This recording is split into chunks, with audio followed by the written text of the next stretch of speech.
தமிழக சட்டமன்ற தேர்தலில் நேற்றைய தினம் என்ன நடந்தது என்பது அனைவருமே அறிந்ததுதான். 50 வருட திராவிட கட்சிகளை மண்ணோடு மண்ணாக்கி இருந்தது புதிய கட்சியான விஜயின் கட்சி.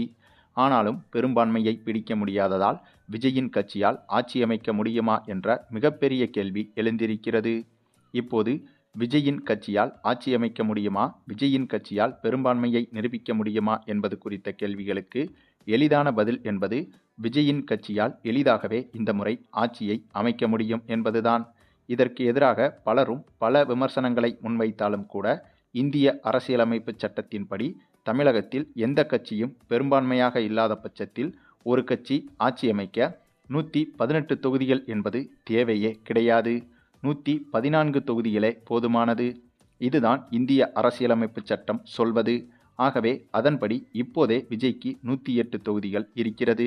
இதில் திருச்சி கிழக்கு தொகுதியில் இவர் வாபஸ் வாங்கி மீண்டும் தேர்தலை சந்தித்தாலும் திருச்சி கிழக்கு தொகுதியில் எளிதாக விஜயின் கட்சி மீண்டும் வெற்றி பெற்றுவிடும்.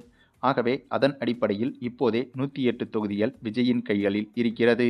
இதுபோக கூடுதலாக 6 சீட்டுகள் கிடைத்தாலே விஜயால் எந்தவித பிரச்சனையும் இன்றி இந்த முறை ஆட்சியை அமைத்துவிட முடியும். அதன் அடிப்படையில் அதுவும் விஜய்க்கு மற்ற கட்சிகள் மற்ற கூட்டணியில் இருந்து விலகி வந்து விஜய் கட்சியில் இணைய வேண்டும் என்ற அந்த ஒரு கட்டாயமும் கிடையாது.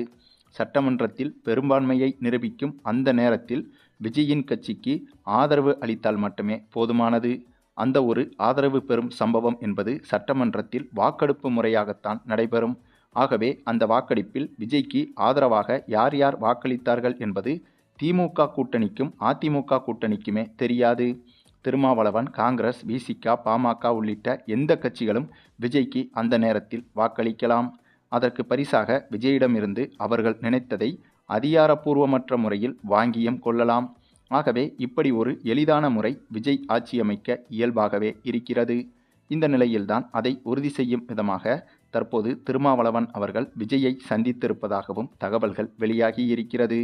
ஏற்கனவே இன்றைய தினம் காலையில் சற்று முன் திருமாவளவன் நிருபர்களுக்கு பேட்டி கொடுத்த போது விஜய்க்கு எதிராக நாங்கள் அரசியல் செய்யவில்லை என்றும் பாஜகவுக்கு எதிராக மட்டுமே அரசியல் செய்தோம் என்றும் விஜய் ஆதரவு கேட்டால் அதற்கு பிறகு பார்ப்போம் என்றும் கூறிவிட்டு சென்றார் திருமாவளவன்.